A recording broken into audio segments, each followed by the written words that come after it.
अगर कोई दिल्ली में रहता है या दिल्ली की हवा एक बार भी सांस में भर चुका है तो ये चर्चा उनके लिए है। क्योंकि हमारे पास जो स्रोत हैं वो साफ कहते हैं कि ये सिर्फ प्रदूषण के आंकड़ों की कहानी नहीं है। नहीं, ये हमारी, आपकी, हम सब की जान से जुड़ी एक लड़ाई है। और ये एक ऐसी लड़ाई है जिसे हम हर साल लड़ते हैं और हर साल ऐसा लगता है कि हम हार रहे हैं। बिल्कुल। दिल्ली का प्रदूषण कोई अचानक आई बाढ़ या भूकंप नहीं है। ये एक धीमे जहर की तरह है जो सालों से हमारी हवा में, हमारी सांसों में घुल रहा है। तो आज की चर्चा का मिशन यही है। हमें जो स्रोत मिले हैं उनके आधार पर दिल्ली के प्रदूषण की इस उलझी हुई गुत्थी को सुलझाना है। हम सिर्फ कारण नहीं गिनाएंगे बल्कि ये समझने की कोशिश करेंगे कि ये सब आपस में जुड़े कैसे हैं, ये जहर हवा में कैसे और क्यों घुल रहा है। बिल्कुल। तो फिर देर किस बात की, चलिए शुरू करते हैं। और इस समस्या को सही ढंग से समझने के लिए हमें ये मानना होगा कि कोई एक विलेन नहीं है। अच्छा। यहाँ कई किरदार हैं। शहर की अपनी बनावट, हमारी आदतें, मौसम का मिजाज और वो नीतियाँ जो या तो बनी नहीं या बनी तो लागू नहीं हुई। चलिए फिर सबसे पहले शहर की बनावट से ही शुरू करते हैं।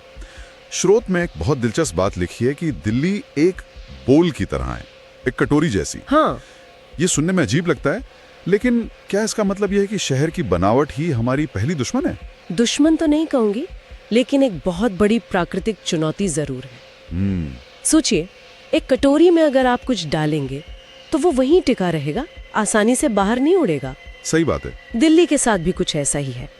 इसकी भौगोलिक संरचना ऐसी है कि यहाँ हवा का बहाव, जिसे एयर सर्कुलेशन कहते हैं, वो बहुत कम है। अच्छा। तो जब लाखों गाड़ियाँ, फैक्ट्रियाँ और निर्माण स्थल हवा में जहर घोलते हैं तो वो जहर कहीं जा नहीं पाता, वो वहीं फंस जाता है। हाँ, वो इसी कटोरी में घूमता रहता है और हम उसी में सांस लेते हैं। ये एक तरह का प्राकृतिक ट्रैप है। यानी शहर की बनावट ही प्रदूषकों को पकड़ कर रखने के लिए तैयार बैठी है और इस ट्रैप में हम लगातार और कचरा भरते जा रहे हैं। बिल्कुल। स्रोत में वाहनों को लेकर एक आंकड़ा है जिसने मुझे चौंका दिया। हर दिन 1.3 करोड़ से ज्यादा लोग सड़क पर। बहुत बड़ा नंबर है ये। सोचकर ही अजीब लगता है कि एक शहर में इतने सारे लोग।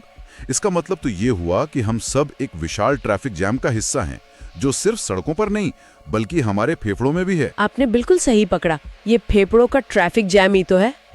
ये लाखों वाहन जो धुआं छोड़ते हैं उनमें कार्बन, नाइट्रोजन के अलावा PM 2.5 और PM 10 जैसे खतरनाक कण होते हैं। PM 2.5? हाँ, ये PM 2.5 इतने छोटे होते हैं, इंसान के बाल से भी लगभग 30 गुना पतले, कि सांस के जरिए सीधे हमारे खून में मिल जाते हैं। बाप रे। तो ये सिर्फ खांसी या गले की खराश की बात नहीं है, ये हमारे दिल, दिमाग, हर अंग पर हमला है। गाड़ियों के धुएं के अलावा एक और चीज है जो दिल्ली में हर तरफ दिखती है, कंस्ट्रक्शन। हर तरफ। स्रोत में दिल्ली को एक अंडर कंस्ट्रक्शन सिटी कहा गया है और ये बात तो 100% सही है। हर नुक्कड़ पर या तो मेट्रो बन रही है या कोई फ्लाईओवर या कोई नई बिल्डिंग। ये सटीक है, लेकिन हमें ये भी समझना होगा कि विकास और निर्माण को रोका नहीं जा सकता। नहीं, वो तो नहीं रोक सकते। असल मुद्दा निर्माण नहीं बल्कि उसके करने का तरीका है।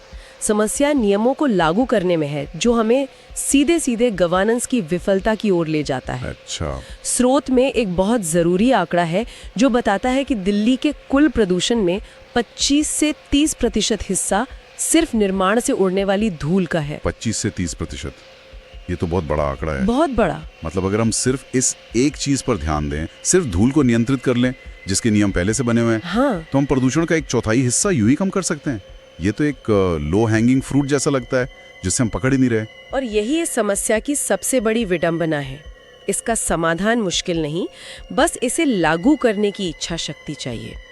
पानी का छिड़काव, निर्माण स्थलों को हरे जालों से ढकना, ये कोई रॉकेट साइंस नहीं है।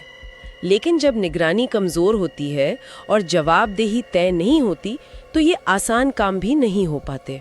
तो हमारे पास शहर की कटोरी जैसी बनावट है जो जहर को पकड़ती है, फिर गाड़ियां और धूल हैं जो उस कटोरी को भरते हैं, और फिर आता है मौसम, खासकर सर्दियाँ। हाँ, सर्दियां, जो इस कटोरी के ऊपर ढक्कन लगा देती हैं। क्या बेहतरीन तरीके से समझाया है। सर्दियों में यही होता है, तापमान गिरने से हवा भारी होकर जमीन के पास बैठ जाती है। अच्छा। गर्म हवा ऊपर और ठंडी भारी हवा नीचे। इसे टेम्परेचर इन्वर्जन कहते हैं। Temperature inversion? हाँ, ये ठंडी हवा एक ढक्कन का काम करती है और सारा धुआं, सारी धूल, जहरीले कण सब कुछ जमीन के पास हमारी सांसों के इर्द गिर्द कैद हो जाते हैं। और इसीलिए वो धुंध दिखती है सुबह सुबह। बिल्कुल, वो कोहरा नहीं, जहर का एक बादल होता है जिसे हम स्मॉग कहते हैं। तो सर्दियों का मौसम इस जहर की परत को हमारे ऊपर एक कंबल की तरह उड़ा देता है। बिल्कुल। और जब हम सर्दियों की बात करते हैं तो एक मुद्दा है जो हर साल हेडलाइन में आता है और जिसके बिना ये चर्चा हो ही नहीं सकती, पराली। यहाँ बात थोड़ी और पेचीदा हो जाती है। पेचीदा इसलिए हो जाती है क्योंकि इसे अक्सर दिल्ली के प्रदूषण का पोस्टर बॉय बना दिया जाता है। सही बात है। सारा दोष किसानों पर मढ़ दिया जाता है, जबकि सच्चाई इससे कहीं ज्यादा जटिल है। सही बात है। स्रोत भी यही स्पष्ट करता है कि पराली जलाना दिल्ली के प्रदूषण का अकेला कारण नहीं है, लेकिन ये आग में घी डालने का काम जरूर करता है। बिल्कुल। जब दिल्ली पहले से ही अपने प्रदूषण से जूझ रही होती है तो पराली का धुआं आकर हालात को बद से बदतर बना देता है। आंकड़े बताते हैं कि ये प्रदूषण में 20 से 40% तक की बढ़ोतरी कर सकता है। लेकिन हमें ये सवाल पूछना चाहिए कि किसान पराली जलाता क्यों है? हाँ, ये जरूरी सवाल है। स्रोत बताता है कि ये मजबूरी है, शौक नहीं। धान की फसल काटने के बाद अगली फसल यानी गेहूं बोने के लिए किसान के पास सिर्फ 15-20 दिन का वक्त होता है। बस इतना ही? हाँ, इतने कम समय में पूरे खेत से पराली को हटाने के लिए सस्ती और असरदार मशीनें या विकल्प उसके पास है नहीं, तो उसके लिए सबसे आसान और सस्ता तरीका है आग लगा देना। स्रोत में एक बहुत ही दमदार बात कही गई है कि ये एक ब्लेम गेम नहीं बल्कि एक सिस्टम फेलियर है। बिल्कुल। ये किसानों का दर्द भी है और शहर का जहर भी। लेकिन अगर ये एक व्यवस्थागत समस्या है तो इसे ठीक क्यों नहीं किया जा रहा? मतलब सरकारी मशीनें क्यों नहीं उपलब्ध कराती? क्या ये इतना महंगा है या इसके पीछे भी कोई राजनीति है? इसमें दोनों ही बातें हैं। मशीनें महंगी हैं और हर छोटा किसान उन्हें खरीद नहीं सकता। सही है, सरकारें सब्सिडी देती हैं, लेकिन वो नाकाफी है और अक्सर सही लोगों तक पहुंचती नहीं। और फिर आती है राजनीति, ब्लेम गेम। हाँ, दिल्ली, पंजाब और हरियाणा की सरकारें अक्सर एक दूसरे पर दोष मढ़ने में लग जाती हैं। समन्वय की भारी कमी है। समाधान खोजने के बजाय हर कोई अपनी जिम्मेदारी से पल्ला झाड़ना चाहता है।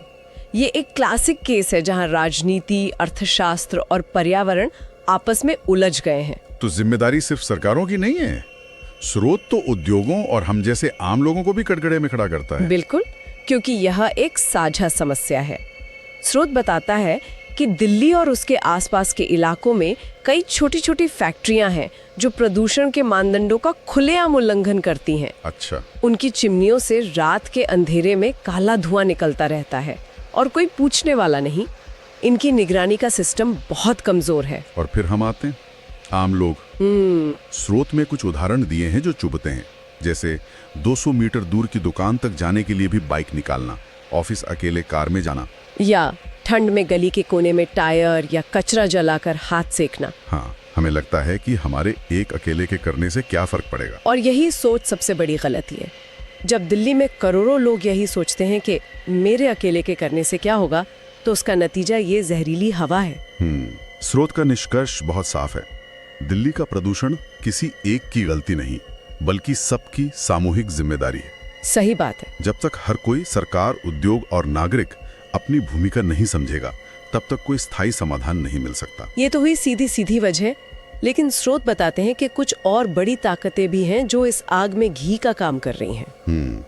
4 चीजों का जिक्र है: बेतहाशा बढ़ती आबादी, अंधाधुंध शहरीकरण, जलवायु परिवर्तन और घटता ग्रीन कवर। और ये चारों एक दूसरे से ऐसे जुड़े हैं जैसे एक जंजीर की कड़ियां। कैसे? देखिए, आबादी बढ़ रही है तो रहने के लिए घर चाहिए, चलने के लिए गाड़ियां चाहिए। बिल्कुल। इन जरूरतों को पूरा करने के लिए होता है तेज शहरीकरण।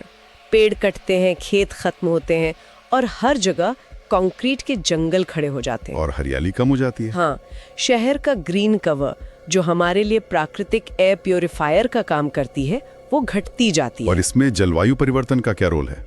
जलवायु परिवर्तन इस पूरी स्थिति को और भी अप्रत्याशित बना देता है। मौसम का पैटर्न बदल रहा है, बारिश बेवक्त होती है, हाँ, गर्मियां लंबी हो रही हैं। इसका सीधा असर हवा के बहाव और तापमान पर पड़ता है।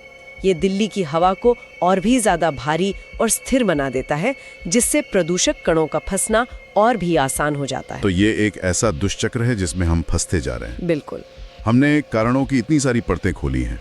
अब बात करते हैं उस कीमत की जो दिल्ली के लोग हर रोज हर सांस के साथ चुका रहे हैं। स्रोत में एयर क्वालिटी इंडेक्स यानी AQI का जिक्र है। जब हम सुनते हैं कि AQI 400, 500 या कभी-कभी तो 700 पार कर गया है, तो ये सिर्फ नंबर नहीं है। नहीं, ये नंबर एक सार्वजनिक स्वास्थ्य आपातकाल का ऐलान है। बिल्कुल, ये वैसा ही है जैसे हवा में सिगरेट का धुआं भर दिया गया हो और सबको कहा जाए कि आप इसी में सांस लीजिए। बिल्कुल। और स्रोत की सबसे असरदार पंक्ति शायद यही है, ये सिर्फ खराब हवा नहीं, स्लो पॉइजन है, एक धीमा जहर। और इस धीमे जहर का असर सिर्फ शारीरिक नहीं है, ये मानसिक भी है। स्रोत में जो बातें लिखी हैं वो दिल दहला देती हैं। जैसे ये बच्चों के फेफड़ों के विकास को रोक रहा है, उनकी सांस को छोटा कर रहा है। ये बुजुर्गों के लिए हार्ट अटैक और स्ट्रोक का खतरा बढ़ा रहा है। अस्थमा के मरीजों के लिए तो उनके लिए हर दिन एक जंग है। लेकिन इसका एक और पहलू है मानसिक बोझ। ये जानते हुए जीना कि आप अपने बच्चों को ऐसी हवा में सांस लेने दे रहे हैं जो उनके भविष्य को छोटा कर रही है, ये एक भारी बोझ है। हर साल सर्दियों में स्कूल बंद आते हैं, बच्चों की पढ़ाई का नुकसान होता है। मास्क जो कभी सिर्फ डॉक्टरों और नर्सों के चेहरे पर दिखते थे, अब वो बच्चों के स्कूल बैग का हिस्सा हैं। ये एक बहुत ही दर्दनाक तस्वीर है। बिल्कुल। स्रोत का ये कहना बिल्कुल सही है कि दिल्ली अभी भी जिंदा है, पर हर सांस एक स्ट्रगल है। ये जीवन की गुणवत्ता में भारी गिरावट है। आप बाहर जाके दौड़ नहीं सकते, बच्चे पार्कों में खेल नहीं सकते। आप हमेशा एक अनजाने डर में जीते हैं कि ये हवा आपकी शरीर के अंदर क्या नुकसान कर रही होगी। इतनी सारी बातें सुनने के बाद लगता है कि हम एक चक्रव्यूह में फंस गए। क्या इससे निकलने का कोई रास्ता भी है, या हम बस हाथ पर हाथ धरे बैठे रहें? नहीं, स्रोत इस पर एक बहुत ही साफ जवाब देता है। ये असंभव नहीं है, लेकिन इसके लिए चमत्कार की उम्मीद छोड़नी होगी। तो फिर क्या चाहिए? 3 चीजें चाहिए: पॉलिटिकल विल, पब्लिक डिसिप्लिन और साइंटिफिक प्लानिंग। यानी मजबूत राजनीतिक इच्छा शक्ति, सार्वजनिक अनुशासन और वैज्ञानिक तरीके से बनी योजना। हाँ, बातें बहुत हो चुकी, अब काम करने का वक्त है। तो चलिए स्रोत में दिए गए समाधानों पर बात करते हैं। इसमें एक 7 सूत्री योजना का जिक्र है। पहला है इलेक्ट्रिक वाहनों यानी ईवीज को तेजी से अपनाना। इसकी बात तो बहुत होती है, लेकिन असल में सड़कों पर तो उतनी दिखती नहीं। क्या दिक्कत है? दिक्कत कई स्तरों पर है। पहले, कीमत। ईवीज अभी भी पेट्रोल डीजल गाड़ियों से महंगी है। हाँ, ये तो है। दूसरी, इंफ्रास्ट्रक्चर। चार्जिंग स्टेशंस हर जगह उपलब्ध नहीं है, जिससे लोगों के मन में एक रेंज की चिंता रहती है। और आदत भी। हाँ, और तीसरी, हमारी आदत। अपनी पुरानी गाड़ी छोड़कर नई टेक्नोलॉजी अपनाने में वक्त लगता है। सरकार को चार्जिंग स्टेशन का जाल बिछाना होगा और ईवीज खरीदने पर ज्यादा आकर्षक छूट देनी होगी। ठीक है। दूसरा बिंदु है निर्माण धूल पर कड़ा नियंत्रण, जिसकी हम पहले भी बात कर चुके हैं। तीसरा है सार्वजनिक परिवहन को मजबूत करना। स्रोत कहता है कि मेट्रो और बस दिल्ली की जीवन रेखा बन सकती हैं, लेकिन क्या वो हैं? मैं मेट्रो में सफर करता हूं और पीक आवर्स में उसमें घुसना भी एक जंग होती है। आप बिल्कुल सही कह रहे हैं। पब्लिक ट्रांसपोर्ट को सिर्फ उपलब्ध कराना काफी नहीं है, उसे आरामदायक, सुरक्षित, सस्ता और सुविधाजनक बनाना होगा। और लास्ट मील कनेक्टिविटी। हाँ, वो एक बहुत बड़ी समस्या है। मेट्रो स्टेशन से आपके घर या ऑफिस तक पहुंचने का साधन। जब तक लोग अपनी गाड़ी छोड़कर पब्लिक ट्रांसपोर्ट में सफर करने को एक बेहतर विकल्प नहीं मानेंगे, तब तक सड़कों से गाड़ियां कम नहीं होंगी। चौथा और सबसे संवेदनशील मुद्दा, पराली का स्थायी समाधान। किसानों को दोष देने के बजाय विकल्प देना। और विकल्प मौजूद है। स्रोत में बायोडिकम्पोजर का जिक्र है, एक ऐसा घोल जो पराली को छिड़काव के कुछ ही हफ्तों में खाद में बदल देता है। अच्छा। पर खरीद सकती है। जरूरत है इन विकल्पों को बड़े पैमाने पर ईमानदारी से लागू करने की। अगले 3 बिंदु भी बहुत अहम है। ग्रीन बेल्ट बढ़ाना, यानी ज्यादा से ज्यादा पेड़ लगाना और पुराने पेड़ों को बचाना। औद्योगिक इकाइयों की 24/7 निगरानी करना और नियम तोड़ने वालों पर भारी जुर्माना लगाना। और आखिर में हम सब की जिम्मेदारी। और ये आखिरी बिंदु शायद सबसे मुश्किल है, क्योंकि ये कानून से नहीं, अनुशासन से आता है। सही बात है। कार पूलिंग करना, जरूरत न होने पर गाड़ी न निकालना, कचरा न जलाना, ये छोटी छोटी आदतें हैं, लेकिन जब करोड़ों लोग इन्हें अपनाते हैं तो इसका असर बहुत बड़ा होता है। ये एक सांस्कृतिक बदलाव की मांग करता है। तो समाधान की ये लिस्ट देखकर लगता है कि रास्ता तो है, लेकिन बहुत लंबा और मुश्किल है। जैसा कि स्रोत कहता है, दिल्ली तभी बचेगी जब हर इंसान अपना हिस्सा निभाएगा। बिल्कुल। तो आज की चर्चा का सार यही है। हमने देखा कि दिल्ली का प्रदूषण किसी एक विलेन की कहानी नहीं है। नहीं है। यह भूगोल, विकास की अंधी दौड़, राजनीति की नाकामियों और हमारी रोजमर्रा की आदतों का एक बेहद जटिल कॉकटेल है। ये एक ऐसी समस्या है जिसमें किसान भी फंसा है, सरकारें भी उलझी हैं और शहर में रहने वाला हर नागरिक इसकी कीमत चुका रहा है। बिल्कुल। और अंत में मैं उस विचारोत्तेजक बिंदु पर लौटना चाहूंगी जो स्रोत की अंतिम पंक्ति में है। दिल्ली का प्रदूषण एक चेतावनी है। एक चेतावनी? हाँ, और ये चेतावनी सिर्फ दिल्ली के लिए नहीं है, ये भारत के हर उस शहर के लिए है जो तेजी से बढ़ रहा है। लखनऊ, कानपुर, पटना, जयपुर, जहाँ विकास के नाम पर पर्यावरण को नजरअंदाज किया जा रहा है। यह हमें ये सोचने पर मजबूर करती है कि हम विकास की ऐसी कौन सी कीमत चुका रहे हैं। सही सवाल है। क्या गगनचुंबी इमारतें और चौड़ी सड़कें, साफ हवा और स्वस्थ जीवन से ज्यादा जरूरी है? क्या हम हवा, पानी और जीवन के मौलिक अधिकार को विकास की इस दौड़ में कहीं बहुत पीछे छोड़ते जा रहे हैं? ये बहुत बड़ा सवाल है। ये सवाल सिर्फ दिल्ली का नहीं, हम सब का है।